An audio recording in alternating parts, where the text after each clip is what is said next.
Hello दोस्तों, आपका स्वागत है आपके अपने चैनल बेसिक एजुकेशन में। और आपने देखा अभी हमारी एक भारत के राज्यों पे जो पूरे जितने भी भारत के राज्य थे वो पूरी प्लेलिस्ट अभी खत्म हो चुकी है। आप चाहो तो वो जाकर चेकआउट कर सकते हो। जितने भी भारत के राज्य हैं आपके, जितने भी आपके यूनियन टेरिटरीज हैं उसमें सब कवर किए हुए हैं। ठीक है, तो वो आप जाकर वहां पर चेक कर सकते हो। हमारे चैनल के प्लेलिस्ट में भारत के राज्य और यूनियन टेरिटरीज के नाम से फोल्डर वहां पर बना हुआ है। और आज के लिए अगर हम देखें तो आज हम कुछ करंट्स के कुछ टॉपिक लेकर आए। टॉपिक मतलब जो करंट में अभी हुआ है, करंट अफेयर से रिलेटेड। इसमें से मतलब आपको बस मेन मेन पॉइंट देखना है, क्योंकि करंट अफेयर्स में क्या होता है, आप ज्यादा पढ़ के जाओगे तो वहां जाकर आप भूल जाओगे, क्योंकि हर घंटे एक नया करंट अफेयर इस देश में तैयार हो जाता है, जैसा कि आप देख रहे हैं। तो कुछ करंट अभी पिछले हफ्ते के करंट अफेयर्स की बात कर लें, कुछ टॉपिक की। तो उसकी उसी से रिलेटेड मैं क्या लगभग वही 5-6 के आसपास लेकर आया हूँ। आप इनको देख सकते हैं और समझ सकते हैं। तो चलिए इसको स्टार्ट करते हैं, क्या कहता है ये। ठीक है, तो सबसे पहला पॉइंट हमारा क्या है कि सबसे बड़ा मंदिर महोत्सव त्रिशूरपुरम 2024 में मनाया जा रहा है। मतलब मनाया हर साल जाता है, लेकिन 2024 में इसको मनाया गया। कब मनाया गया, बेसिकली आपको ये समझना है। त्रिशूरपुरम, देखिए मेन मेन पॉइंट समझने हैं। त्रिशूरपुरम बेसिकली क्या है, ये केरला में होता है। ठीक है, और ये किसका, मंदिरों का उत्सव है। किसका, मंदिरों का उत्सव है ये। तो ये क्या है, ये सबसे बड़ा मंदिर महोत्सव है। त्रिशूरपुरम क्या है, सबसे बड़ा मंदिर महोत्सव है। ये कितने दिन का होता है, ये 7 दिवसीय त्योहार है। कितने दिवसीय है, 7 दिवसीय, मतलब 7 दिन तक चलता रहता है। और इसमें महत्वपूर्ण दिन कौन सा है, 6th डे, यानी कि छठवां दिन जो है वो इसमें महत्वपूर्ण दिन है। तो इस त्योहार का जो आयोजन होता है क्या, मलयालम महीने के मेडम में मनाया जाता है। मलयालम का कुछ महीना होता है, उसके मेडम में इसको मनाया जाता है। और पूरम तारा, ठीक है, ये पूरम तारा है, वो चंद्रमा के साथ, उदय के साथ मेल खाता है। जब चंद्रमा उदय होता है उसके साथ जब मेल खाता है तब ये त्योहार मनाया जाता है। मतलब कि एक तो कंडीशन हो गई, मलयालम महीने के मेडम में होना चाहिए। सेकंड क्या होना चाहिए, पूरम तारा जब उदय होगा तो वो चंद्रमा के उदय के साथ क्या मेल खाना चाहिए। तो तब ये त्योहार मनाया जाता है।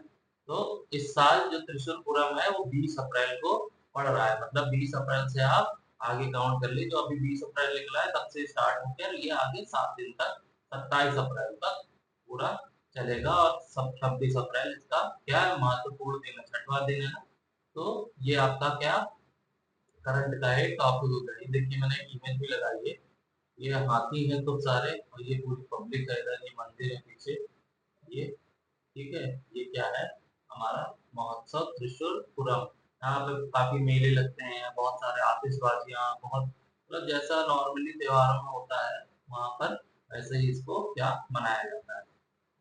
अगला क्या है, राष्ट्रीय पंचायती राज दिवस 2024। अब देखिए भारत में क्या पंचायती राज व्यवस्था की स्थापना की गई थी प्रतिवर्ष 24 अप्रैल को। ठीक है, अब राष्ट्रीय पंचायती राज दिवस कब मनाया जाता है, 24 अप्रैल को। 24 अप्रैल, बस ये मेन डेट आपको याद रखनी है कि 24 अप्रैल को प्रतिवर्ष क्या मनाया जाता है, राष्ट्रीय पंचायती राज दिवस। आगे समझ लेते हैं। 1993 में क्या हुआ था कि 73वें संवैधानिक संशोधन अधिनियम द्वारा इसको क्या किया गया था, शुरू किए गए शासन के इस विकेंद्रीकृत रूप का उद्देश्य ग्राम स्तर पर स्थानीय स्वशासी निकायों, जिन्हें ग्राम पंचायत के रूप में जाना जाता है, को सशक्त बनाता है। मतलब बेसिकली क्या है कि यहाँ पर स्थानीय जितने भी निकाय हैं, ग्राम पंचायतें हैं, उनको सशक्त बनाता है। उनके बारे में मतलब जैसे नहीं कि एक दिवस है उनके बारे में चर्चा हुई, गांव के बारे में पंचायत हुई, उन सब के से रिलेटेड जब इसमें बात होती है तो क्या होता है, ये भारत के क्या पंचायती राज व्यवस्था के अंदर में ये आ जाता है। और इसको 24 अप्रैल को एक दिवस के रूप में मनाते हैं। और अगर हम बात करें तो भारत में वो भाग है ना, भारतीय संवैधानिक में जो भाग है, तो ये इसमें 9वें भाग में आता है। 9th भाग में क्या हमारा आता है, राष्ट्रीय पंचायत, जो भी राज्य व्यवस्था है ये 9वें भाग में आती है। ठीक है, तो इसमें बस आपको मेन, अगर आपका क्वेश्चन बनेगा तो ये बनेगा कि प्रतिवर्ष कब मनाया था, 24 अप्रैल। तो और किस चीज पे केंद्रित है ये भी, ये आप यहाँ पे देख सकते हैं। उद्देश्य क्या है, ग्राम स्तर पर स्थानीय स्वशासी निकाय और ग्राम पंचायत के रूप में सशक्त बनाना, ये इसका क्या है, उद्देश्य है। ये इसमें क्वेश्चन बन सकता है। अब आगे बढ़ते हैं।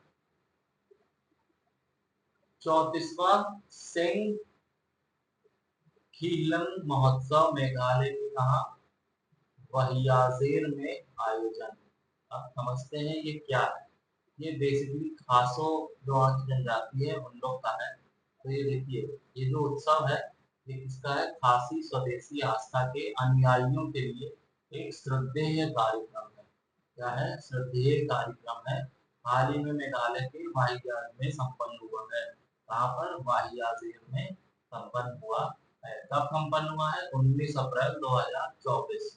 तब 19 अप्रैल 2024 से शुरू हुए इस त्योहार में क्या, एकता का जश्न मनाया। और 34वां सैंग खीलंग उत्सव खासी स्वदेशी आस्था के अनुयायियों के लिए एक श्रद्धेय कार्यक्रम, तो सेम लाइब्रेरी, ठीक है। तो क्या ये 19 अप्रैल को क्या मनाया जाता है, और क्या है इसमें बेसिकली, ये किसका, खासी समुदाय के जो लोग हैं उनके लिए है। वैसे यहाँ पे 3-4 समुदाय हैं, अगर आप इसके बारे में जानना चाहते हो तो मेघालय वाला आप वीडियो देखना, इसमें आपको पूरी जानकारी मिलेगी। ठीक है, तो मेन इसमें क्या है, कब मनाया जाता है, 19 अप्रैल को। ठीक है, आपकी बार 2024 में 19 अप्रैल को मनाया गया। और इसमें क्या होता है, ये आस्था के अनुयायियों के लिए एक श्रद्धेय कार्यक्रम है। तो ये क्या हो गया हमारा खीलंग महोत्सव। ठीक है, अब आगे बढ़ते हैं। बहादुरों का सम्मान, भारतीय सैनिकों को ब्राइटन की श्रद्धांजलि। इसमें क्या है, देखिए जो प्रथम और द्वितीय विश्व युद्ध हुआ था ना, उसमें जो भारतीय सैनिक जो लड़ाई लड़े थे, उसमें क्या है, उनको सम्मानित किया जाएगा। इसके द्वारा इंग्लैंड में ब्राइटन और होप सिटी काउंसिल के एक सराहनीय कदम उठाया है। ठीक है, इन्होंने एक कदम उठाया है कि इन लोगों को क्या सम्मानित किया जाएगा। इसमें इसलिए क्योंकि ये लोग प्रथम और द्वितीय विश्व युद्ध में बहादुरी से लड़े थे। अब कब होगा ये अक्टूबर में होगा। और इंडिया गेट स्मारक पर एक वार्षिक बहुविश्वास कार्यक्रम आयोजित करके इसका निर्णय लिया है। ठीक है, ये ये कार्यक्रम का नाम हो गया। और इसलिए दिया जाएगा क्योंकि उन्होंने प्रथम और द्वितीय विश्व युद्ध में क्या करी थी, लड़ाई लड़ी थी। तो ब्रिटेन क्या करेगा, इनको एक पुरस्कार देगा, सम्मानित करेगा। ठीक है, अब अगर आप इसको भी देखोगे ना, इंडिया गेट को देखोगे, तो वहां पे भी बहुत सारे हमारे भारतीय सैनिकों के नाम लिखे हुए हैं जिन्होंने बलिदान दिया है। कभी आप इंडिया गेट देखोगे जाके तो उसके पत्थर में छोटा छोटा सबका नाम लिखा हुआ है। ठीक है, आगे समझ आ गया। तो आगे बढ़ते हैं। रेजर पे और एयरटेल पेमेंट बैंक, ये तो सब जानते होंगे, ने यूपीआई स्विच की पेशकश की। अब ये यूपीआई स्विच क्या है, रेजर पे एयरटेल पेमेंट बैंक ने डिजिटल भुगतान को बदलने के लिए क्लाउड आधारित बुनियादी ढांचा यूपीआई स्विच की पेशकश की।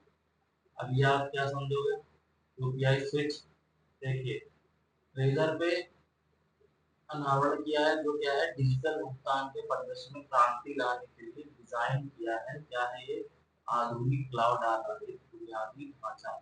इसमें क्या होता है, ये नवोन्मेष उत्पाद सफलता दर को 4 से 5% क्या कर देता है, बढ़ा देता है और प्रभावशाली बनाता है।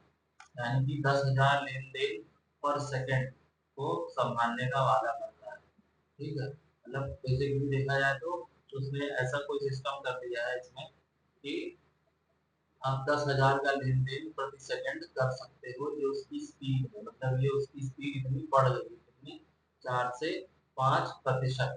ठीक है, जो इसमें व्यवसायों में आपको क्या करेगी, सहयोग करेगी। आपके व्यवसाय हो गए, क्या होता है, कहीं कहीं बहुत फास्ट पेमेंट होते हैं, इधर से 10,000 आया था तो 5,000 आया, तो उन्होंने क्या किया है, ये बढ़ा दिया है इसका क्या, परिचालन। ठीक है, डिजिटल भुगतान में परिचालन फीस का बढ़ा दिया। अब पेयू को क्या हुआ है, पेयू क्या है, पेयू है पेमेंट गेटवे है बेसिकली। पेयू पेमेंट एग्रीगेटर के रूप में काम करने की सैद्धांतिक मंजूरी मिल गई है। इसको पेयू को, तो डिजिटल वित्तीय सेवा प्रदाता पेयू ने भुगतान निपटान अधिनियम 2007, कौन सा, भुगतान निपटान अधिनियम 2007 के तहत टीए यानी कि भुगतान एग्रीगेटर के रूप में कार्य करने के लिए भारतीय रिजर्व बैंक यानी आरबीआई में से प्रतिष्ठित सैद्धांतिक प्रक्रिया प्राप्त कर ली है, प्राधिकरण प्राप्त कर लिया है। यह मंजूरी 1 साल की लंबी प्रक्रिया के बाद इसको मिली है। यह भारत में तेल की परिचालन के महत्वपूर्ण क्षण है। आप देखो कभी आप जैसे कि रेलवे का टिकट ले लो, आप अगर किसी वेबसाइट से बुक कर रहे होगे तो आपकी पेमेंट होती है ना, तो उसमें पेयू लिख के आता है, क्या लिख के आता है, PayU, wait for the processing, PayU लिखा रहता है सब बीच में। तो ये क्या है, इसके थ्रू पेमेंट गेटवे है, इसके थ्रू क्या होता है, पेमेंट होता है। ठीक है, तो ये आज तक आज का मतलब टॉपिक आज नया नया स्टार्ट किया, तो आप मैं थोड़ा सा कम ही कंटेंट लेकर आया हूँ, देखता हूँ आगे और कंटेंट लेकर आऊंगा। तो आज के लिए इतना ही।